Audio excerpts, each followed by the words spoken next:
Bismillahi walhamdulillah wassalatu wassalam ala rasulillah wa ala alihi wa sahbihi wa man wala. Assalamualaikum warahmatullahi wabarakatuh. Ngayon po mga kapatid ay atin pong ididemo ang tamang pamamaraan ng pag-aaral dito sa kurikulum ng pag-aaral para sa bagong Muslim.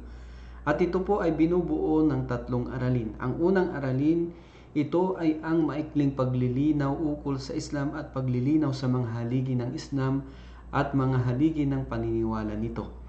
Pangalawang aralin ay ang paglilinaw sa pamamaraan ng wudu at mga nakakasira nito at mga batas ukol sa pagpunas ng medyas at iba pa.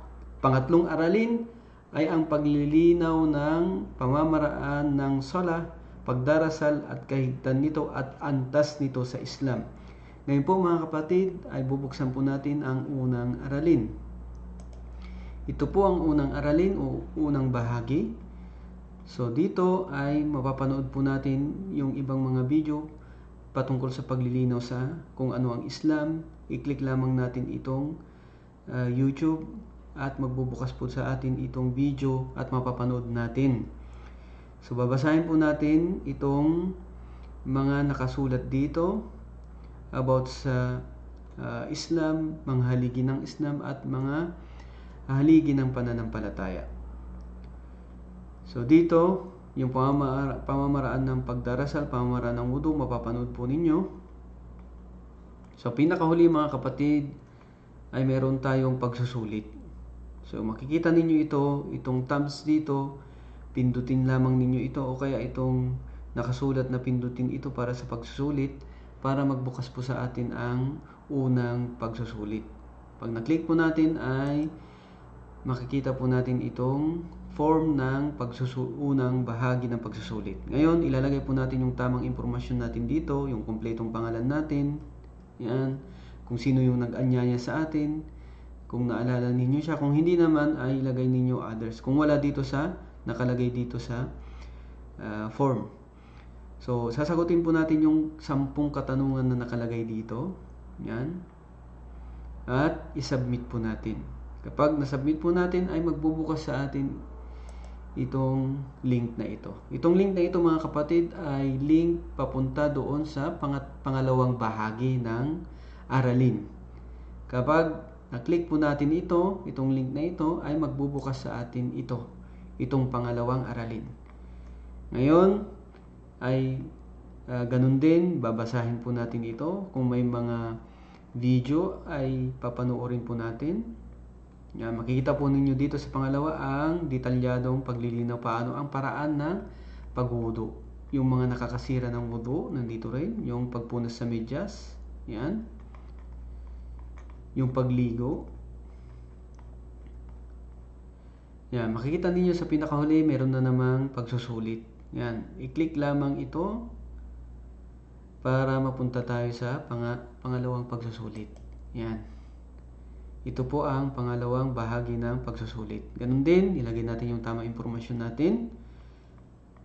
Tapos sa pinakahuli ay isubmit po natin pagkatapos nating masagutan lahat. Click natin yung submit at magbubukas sa atin itong link na ito para sa pangatlong pag-aaral o pangatlong bahagi ng aralin. So i-click natin ito at magbubukas sa atin itong pangatlong aralin. Ganon din mga kapatid, babasahin natin ito. Kung may mga videos ay papanoorin po natin. Makita po natin dito yung kahigtan ng pagdarasal at antas nito sa Islam.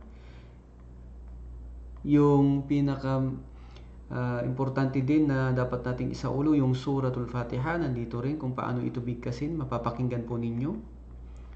Yung detalyadong pagdarasal po nandito sa pangatlong bahagi. Yan.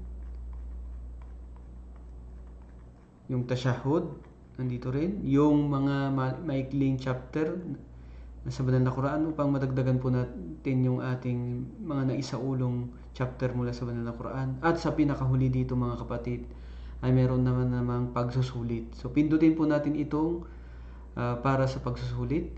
Yan, i-click po natin. Okay? Pag na-click po natin yan, magbubukas sa atin yung pangatlong pagsusulit. Yan. Ganun din, ilagay natin yung tamang impormasyon natin. Lalong-lalo na po yung email natin dahil dito po isisend ang ating certificate na tayo ay natapos natin itong 3 aralin na ito. Yan. So, ilagay natin yung tamang impormasyon at sagutin po natin lahat itong 10 katanungan. I-submit po natin at magbubukas po sa atin itong parte na ito kung saan sinasabi po sa atin na matatanggap po natin maya-maya ang ating certificate sa ating email. At ganun din mga kapatid, huwag nyo pong kalimutang i-like at i-subscribe ang aming Facebook page. Yan, i-click po itong link na ito. Ganun din ang aming YouTube channel. Yan, Islam for All Tagalog. So hanggang dito na lang mga kapatid. Nawa ito po ay naging malinaw sa inyo at patatagin po kayo ng Allah sa Islam at gantimpalaan kayo ng marami. Assalamualaikum warahmatullahi wabarakatuh.